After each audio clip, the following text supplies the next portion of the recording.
I'm Dr. Sarah Olivo. And I'm Dr. Liz Seidler, and this is I'm Fine, Everything's Fine, College Edition.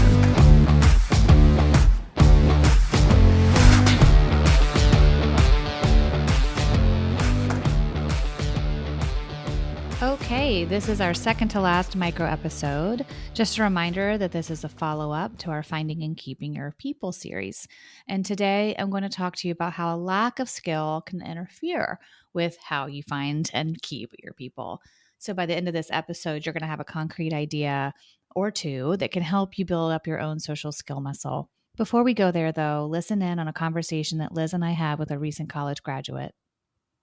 So Sarah and I have been talking to a lot of college students about factors that interfere with them either building or maintaining healthy relationships. And this includes friends, family, professors, romantic partners, anyone in your environment. And one of the things that we've seen that can get in the way of being the most effective in terms of our interpersonal skills is like a lack of skill or practice. Like you don't know how to act or say, make a request from someone else, or you've never even been in one of these newer situations that come up at college. So can you think at all about if that's ever been an issue for you and maybe speak a little bit more about that? Yeah, so I think in college, a lot of times you'll meet so many different people than what you're used to, let's just say in high school or like middle school or whatever. You're now with a new set of people that you haven't seen or grown up with for years prior. And I think some of the obstacles that I personally actually dealt with was more so I honestly feel like I didn't have the social skills to interact with people, or I think that I mostly felt intimidated because this is a new environment. It's college.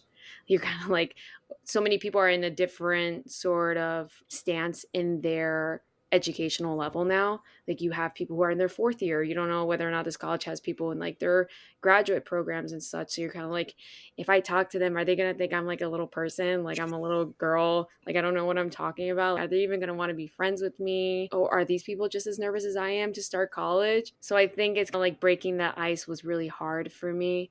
And on top of that, I was like, I also am here to get more of an education. So do I let myself become friends? Is it going to be like high school where it's going to be a clique, or is it going to be like a more mature relationship finally with a friend or somebody else, or am I actually going to benefit from this? Is it going to be like drama or something? Mm-hmm. So I think experiences when you're younger fall through when you get into college and you don't know how to maybe approach other people. So, like our guest described, college is like a petri dish of new situations and new relationships. I'll mention a few that she didn't share. Things like getting to know a whole new set of teammates. Maybe it's your first time being in a long distance relationship, or sort of the opposite extreme. It's the first time managing some of those surface hookup relationships. Getting to know a professor in a classroom filled with hundreds of other students. What are some others that I didn't mention? Take a second now and think of some of the situations you had to enter in college. For the ones I did mention here and the ones that popped into your own head, they all have one thing in common. You likely didn't have any real chance to practice the social skill needed in this situation. How could you? There's so much new when you go to college. Yes, I get it. Some people can be more skillful than others. A lot of times, though, this simply has come down to the fact that they've had more exposure to practice in some way. The guy who's chatty with that professor, he might be less practiced at stuff like small talk with people his age. Or the person who's basking in the chaos of rush, they might have less experience being vulnerable with a small friend group. What's my point? My point is that it's not helpful to compare your skill level with someone else's. You don't know their story, and you don't know how much practice they've had to have, good and bad.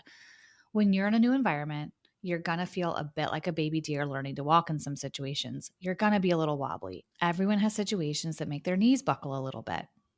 In a way, we've actually all experienced that wobbly feeling because of COVID.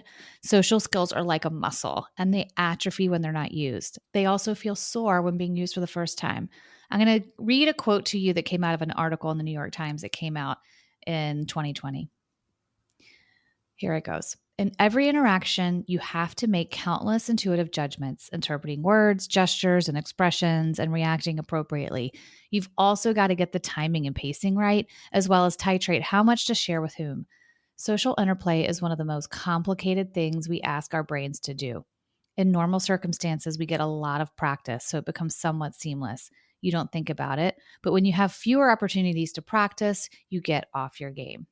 So I will put that article in the show notes in case anyone else is interested in reading it, but it's a brilliant article by Kate Murphy, written in September of 2020. So I can't emphasize this enough. Just because you don't have the skill now doesn't mean anything except you need to build up your muscle a bit. If you've ever run in your life, you know that it's not easy to start with a marathon.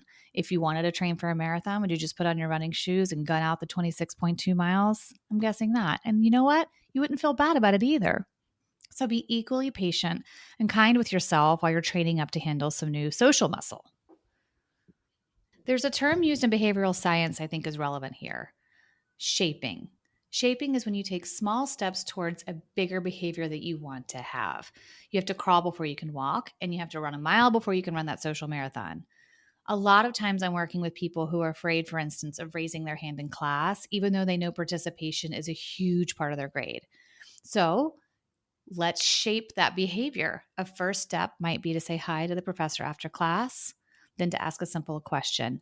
Even if you don't have a question, it doesn't matter. Just ask anyway. The goal here isn't to get the question answered. It's just to take that small step toward talking in class. So it's just about practice. The next step might be to ask a question in front of a study group or a class lab, kind of a smaller group. Then ask a question with a few more students in the class. And then that final step is to raise your hand in that huge 101 class. So shaping, remember, you don't have to start with the big behavior. You can start small and build up. I want to talk about something actually more intimidating, I think, to some people than raising their hand in class, which is talking to a new person or breaking into that group of people. How the hell do you break in? I'm going to tell you about a research study, but don't go anywhere. I promise this will be something that will help you approach that person in the quad or the cafeteria.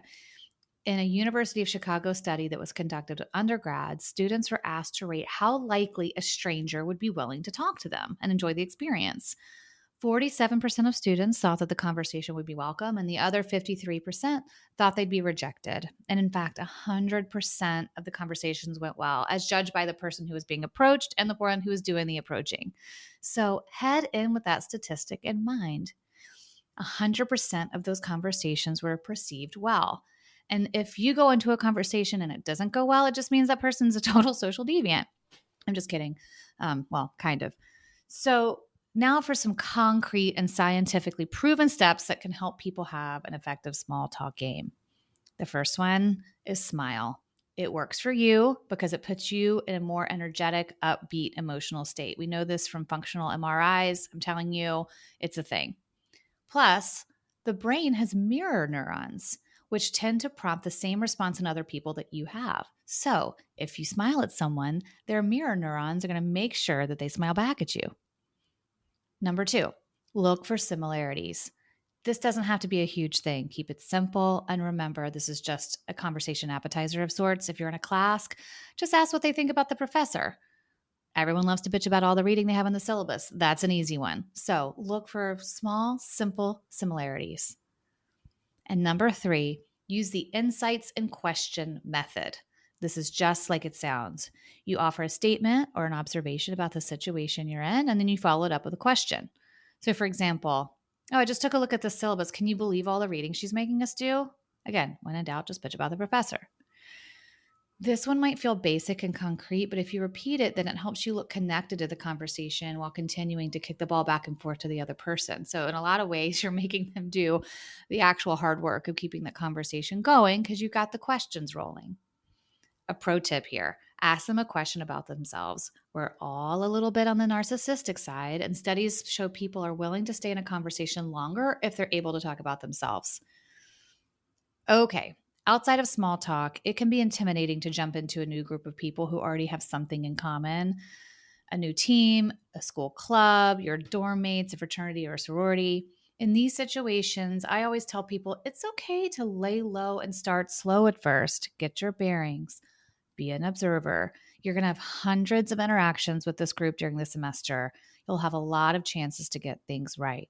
Then, after you've had a chance to observe, you can shape up your behaviors as you get more comfortable.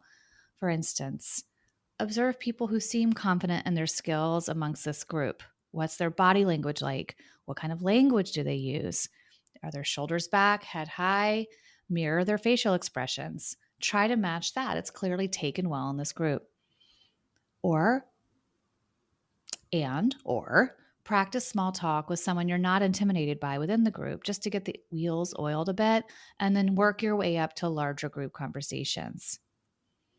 Okay, this is a micro episode. We obviously have tons more we can cover. If you have questions, please reach out to us. But for now, we're going to wrap this up. Not to harp on the Bambi metaphor too much, but I promise you that with practice and a little perseverance, you'll be standing strongly on your own 2 feet soon enough. And yes, I'm aware that my baby deer metaphor is super cheesy. Forgive me. And that's a wrap on this mini episode. We'd love to hear from you about any situations that we left out, how you felt wobbly, and how you handled them. Thank you to our guests for sharing their stories.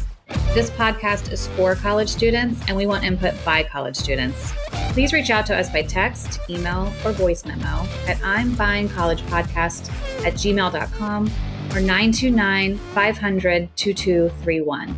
Tell us your story, give us tips on what kinds of topics you'd like to hear, or give us feedback about an episode.